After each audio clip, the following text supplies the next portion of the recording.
Good morning, good morning.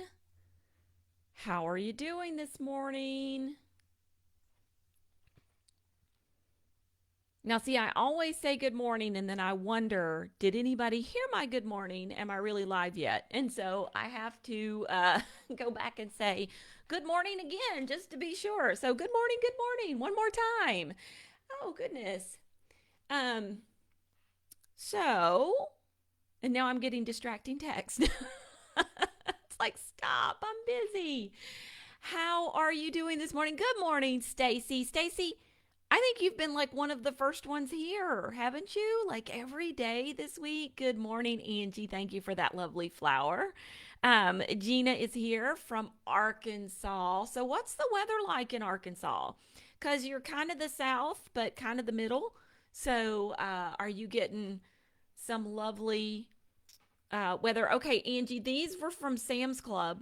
My mom bought these a couple years ago for a Christmas picture. She wanted a Christmas picture with all the kids where they were wearing pajamas and holding coffee cups. The picture was a complete and total fail because you just can't, like, first of all, taking pictures of coffee cups with nothing in, there's actually something in this one. It's just almost gone. They never looked good, and then the kids wouldn't hold them, and we had some. But these are the best coffee cups. I love how big they are, and I can just wrap my hands around them. And so I got a couple of them and stole them after the picture. So, okay, so 80 today. 80's not horrible. We're like well past 80. Good morning, Don Garrett. I'm so glad that you're you. Uh, so yeah. Yeah, was a lot of the pictures turned out cute, but you know what? I don't think she like ordered any of the prints of them in their pajamas with the coffee cups, but the other ones were really cute. Hello from Coeur d'Alene. Okay, good, good. We got folks coming on this morning. Looking good, looking good. So I'm dragging a little bit, but that's okay. And we're gonna make it through the week, and we have a live event later this morning. So after you guys, I get to do this again. We have such a fun live event planned for Your Morning Basket Plus with Adelaide Olguin from talkbox.mom. She's coming in to teach us how animals make animal noises in different languages. Did you know this? That, like in French, the cow does not say moo, or the pig does not say oink. In Spanish and Portuguese and Chinese and all of these different languages, um, they don't say the same things that they say in English. So call me culturally naive, but I totally was not aware. And I think it's the coolest thing ever. So we're going to be talking about what animals say in different languages today as part of our farm explorations. And I'm super excited about that. So we're going to be doing that one later on this morning at about 11 a.m. my time. Jane, yes, Florida, definitely. I grew up in Florida, and I totally get that. In April, I don't know where you are, but 47's a little cool for October. So, in my book, a nice 70 would be perfect. But that tells you that I grew up in the South. So, okay. Awesome. Well, let's talk a little bit about some things that are going on in the challenge. One of the things that I would like for you to tell me, I'm going to kind of dive off into today's tip in just a minute, but one of the things I would like to hear from you while I'm getting ready to do that is, what have you done this week? What have you done to bring delight to your homeschool day? Yes, in different countries, they make different sounds, Heather. They don't say moo. So I guess it's the onomatopoeia word that different languages have for the sounds that animals make. It's not the same. It totally is not the same. We're going to learn all about it today. Okay, so tell me what you have done this week to bring joy to your homeschool? What activities have you done this week from the activity page? Um, what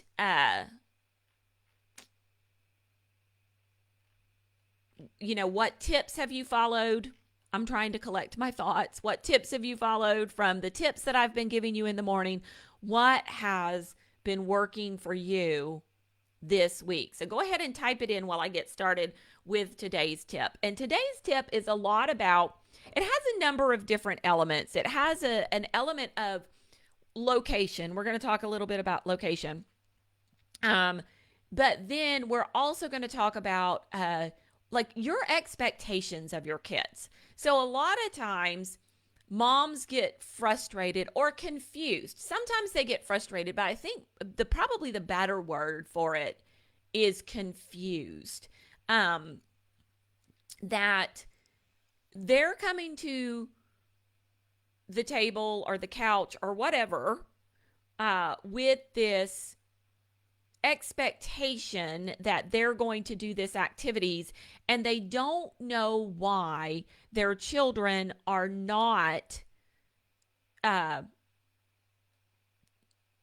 anxious. And we talked about that yesterday, how to get them to buy in, but also why their kids are not kind of like sitting still.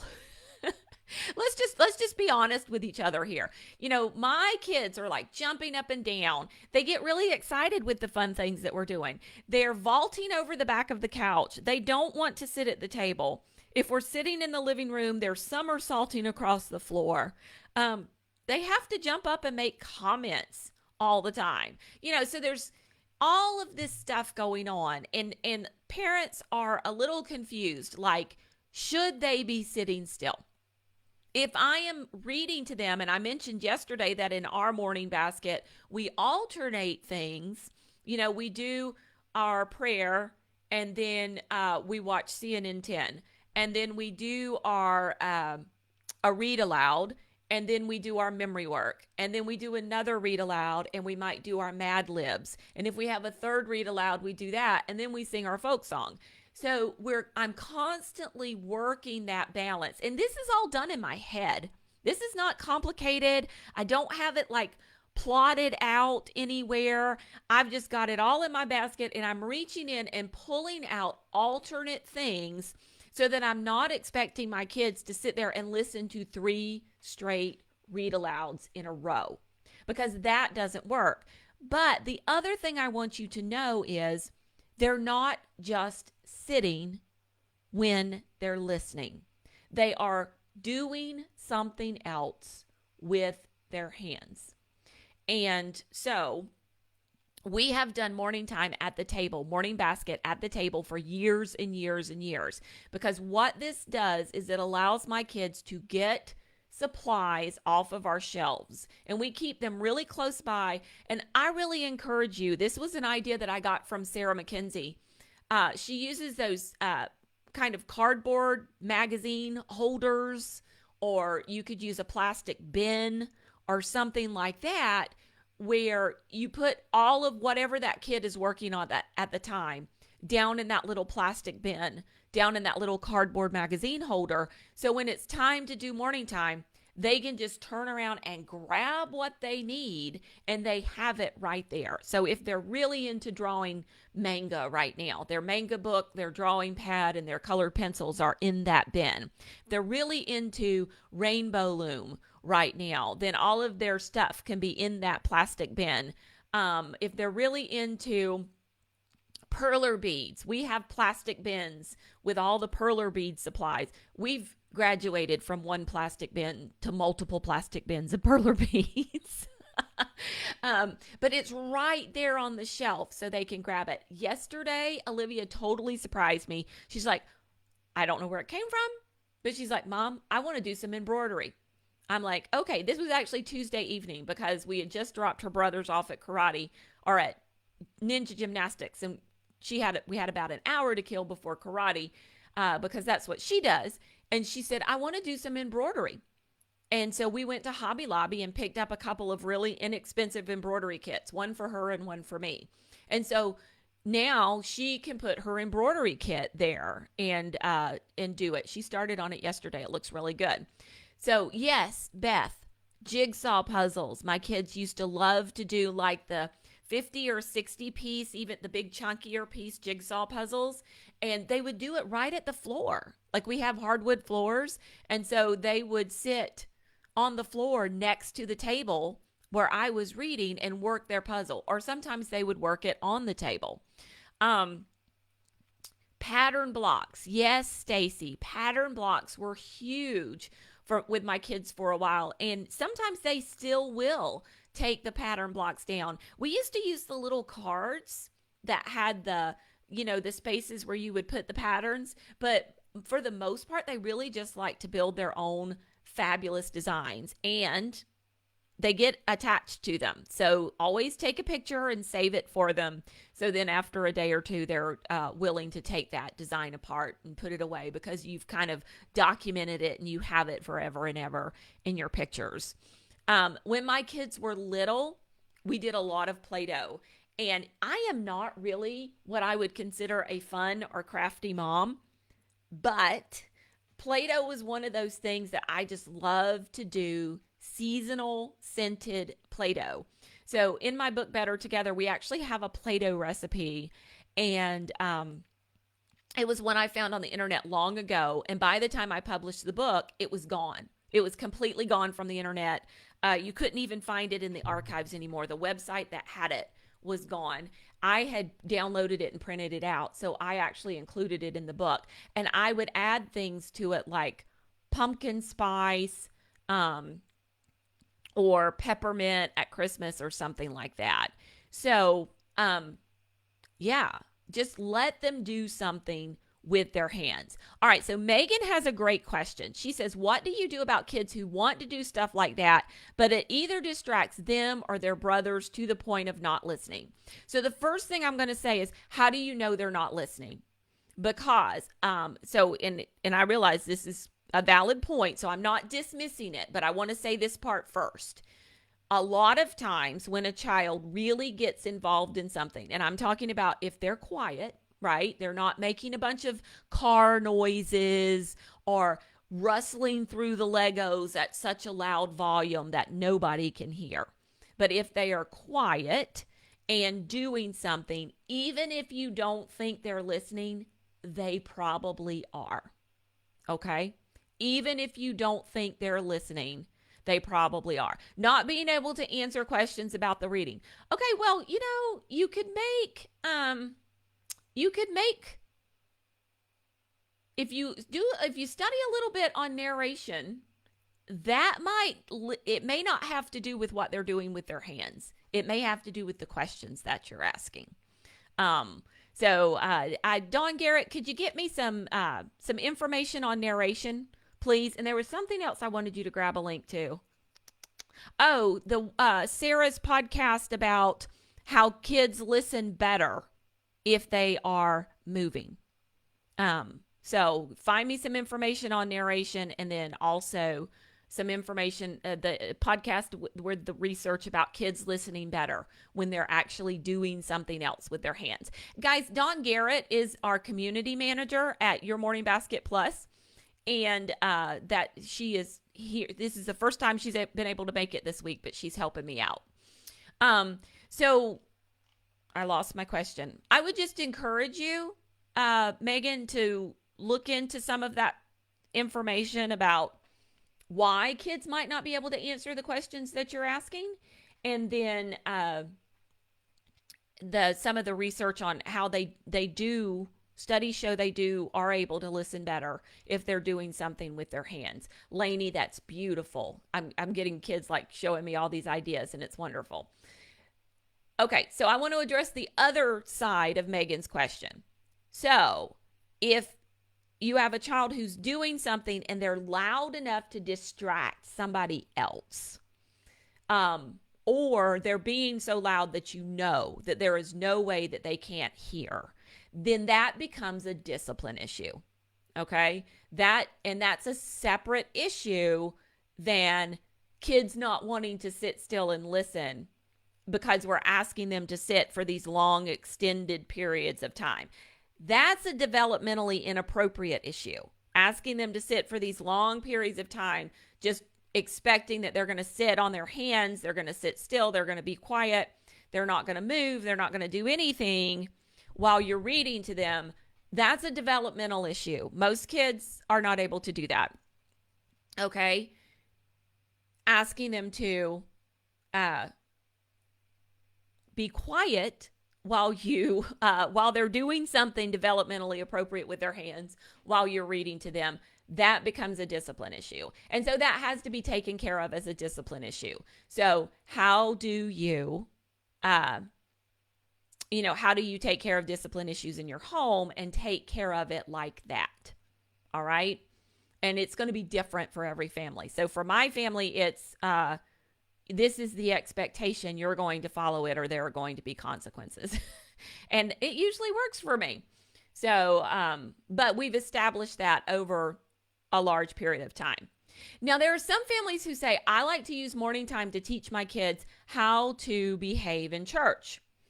And I think that's fine. I think that's totally fine if you want to do that. Some moms even go to the extent of we do it at the same time of day as we do church. So if we do church at 11 every Sunday, if we do church at 10 every Sunday, we're going to do morning time at that time. And we also make it the same amount of time that we do church. So if your church service is an hour or an hour and a half, they're doing it for that amount of time. And that's teaching their kids to be able to go to worship and behave appropriately. I'm going to caveat this with, even if you are doing that, think about your church service.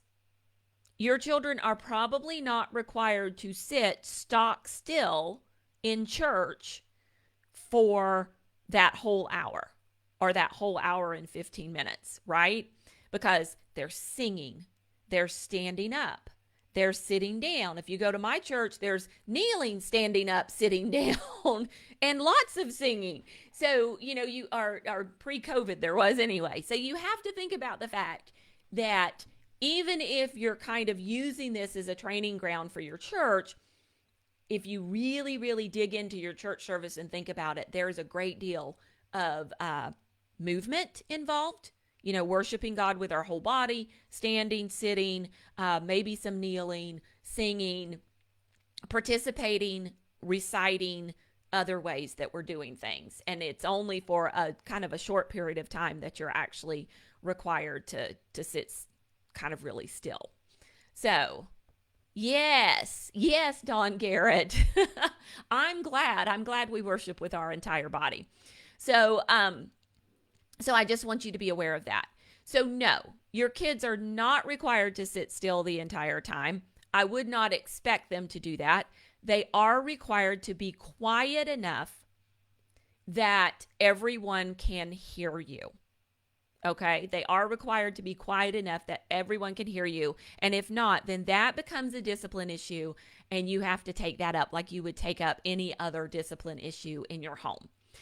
So, couple of points. I'm going to do the older kid point first. So the new thing at my house this year is people think they have to comment on everything. People think they have to make a comment about every stinking thing. And it's the age of the kids. And if it's a really relevant comment, a lot of times they're not. But if it's a really relevant comment, then we stop what we're doing and we discuss it. Or I say, hey, wait till I finish this chapter and then we're going to talk about that. Or wait until this episode of the news is over and we're going to talk about that. Sometimes we pause it and talk about it. Those are good. But then we get a lot of like little comments that are just like, I'm just saying something to have something to say. I deal with that like a discipline issue. Most times these days, it takes at the most 2 warnings, 2 kind of grumpy warnings. Actually, the first one's not grumpy. The second one gets grumpy. And then usually they come on board with it. So that's going to happen as your kids get older. I find that my 11-year-old is kind of the worst offender of that one. And then toddlers. What do you do about toddlers? Because you can't give a toddler perler beads. You can't, a toddler's probably only going to draw so much, though they will draw. So a few things you can do about them is, first of all, have a tub of special toys that only comes out during morning basket time. Only comes out. We have done that for years when they were younger. Lots of Legos, lots of drawing. But your toddlers can do Duplo blocks. We had Duplo blocks. They loved them. Toddlers in high chairs with Cheerios or I'm thinking peas and carrots. Those baby puffs are really good. I'm not sure anybody wants peas and carrots that early in the morning. But Cheerios or baby puffs are really good. Some kind of little snack, little bits of banana or apple or things like that. Yes, Dawn, strap them in and throw Cheerios at them. So much fun. Or little bits of fruit. They work really well. The canned peaches cut into little chunks. Yes, Robin, 11-year-old girl. So many comments. And I just tell them to stop. Like if they're interrupting, then I tell them to stop. If they're waiting for a break in the conversation, that's different. But it's the interruptions that get to me. But you may have to take a period of time and train the toddler what the expectations are. So sometimes moms say, my toddlers are yelling. I can hardly read because my toddlers are yelling. Take a few days where you're not expecting to get a whole lot done. And when the toddler stops yelling, take them out of the room and let them know that that's not acceptable behavior. And so, if they're doing that kind of screaming, but the food really works really, really well. And just your understanding that morning time with a toddler, morning baskets with a toddler, is going to be a little noisier and a little messier than what it's going to be when your toddler is 11. And then it's going to be like morning basket in the peanut gallery. But you're still building great memories. So many good ideas here. Mackenzie says a container to put things in and take them out over and over. Yes, toddlers love that. Stacy said stickers and paper. And do they even send these anymore? I haven't gotten them recently, but remember you used to get like an envelope that had address labels in the envelope from like different charities. They would send you like these address labels and they'd want you to send $1 donation. And so you're like, you have all these address labels. And they've probably stopped sending them just because they realize that people aren't using them, because I never use them as address labels. I mean, we pay all of our bills online. And so, we just had them there. Those were perfect. You didn't even have to buy stickers. You just give them to kids, especially little kids, to pull off and to stick on paper. And they have great fun with that. That's what they're good for. So there you go. All right. So Dawn has dropped some other great links here, especially that one from Misty with the toddler training grounds, homeschooling with toddlers and things like that. Carrie, yes. Coffee cans with a slit in the lid. And you can put the popsicle sticks in and out. And another great thing, we would make a button snake. And so it would be like a piece of felt, and I would sew a button on one end. We had one for the longest time. And the other end would have a slit on it. And all these pieces, you would have like maybe 10 or 11 pieces, a dozen, with, it was just a strip of felt with a button on one end, a button sewed to one end. Have your older child make this during morning time, and then your younger child can play with it during morning time. So it's a great double duty activity. So a strip of felt, sew a button at one end, cut a hole for the button in the other end. You have 12 of them, and then your toddler gets to button all the strips together to make a button snake. So there are just so many different things you could do. So much fun. Okay, so let's look at what is on your activity page for today, and you can tell me what you might be planning on doing. So first, the first activity there is to learn about William Grant Still. Now, William Grant Still was an African-American composer, so a U.S. composer. Love that. Um, it brought in elements of jazz and but it's classical music. Think like Count Basie's orchestra and jazz, but move and combining it with classical music. So much fun. We have a classics for kids episode for you to listen to. And then we have a level up activity. Level up activities are activities that we've been putting into our newer sets of morning time plans to make sure that we include older kids. So we'll have an activity that's kind of good for the entire family, and then we'll have an activity that levels it up for your older kids, and makes the plans more useful for a wider age range, of kids. So that's the first activity. Picture study. So J.M.W. Turner is the artist that we're looking at today, and we're going to be looking at Norham Castle on the River Tweed. And if you've never done a picture study, it's not going to go great out of the gate the first time. Your kids may surprise me, but have them look at the painting for a couple of minutes and then take it away and have them tell you what they saw.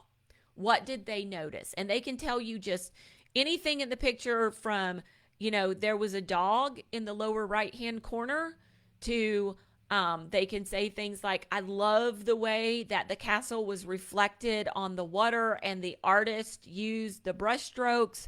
I mean, you can go really in depth with a picture study, or you could go really light. Like the dog had on a red collar. And so it makes it perfect for all ages of your family. But it is a learned skill. It is a learned skill. So, keep your expectations in check for the first time. And it may only take 5 minutes to do the entire activity, which can be good too. Start with the youngest. If you're doing picture study with a group, have the youngest tell their stuff first. And then that challenges the older kids to say something that the younger kids have not said and to go a little deeper. And the way you do this is you say, do you have anything to add? So you let the youngest go first, and then you turn to the next oldest and say, that was fabulous. Do you have anything to add? Or what would you like to add? Because if you say, do you have anything to add? They're going to say no. So say, what would you like to add? What else did you see?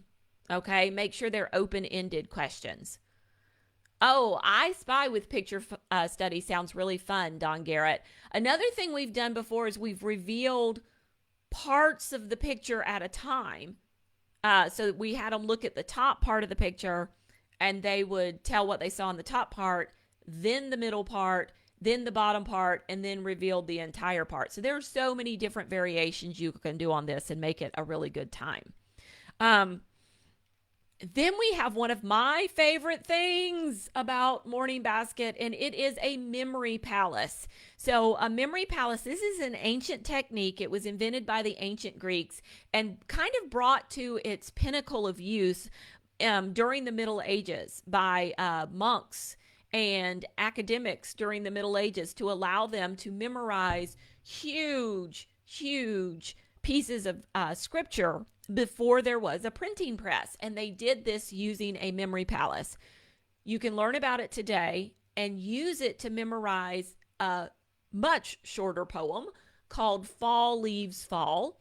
And I walk you through how to do this memory palace technique. So we do one of these a month in the Your Morning Basket Plus subscription, and we have a slew of dedicated fans who love them and show up for every single one. So try that out. It's just a really fun technique.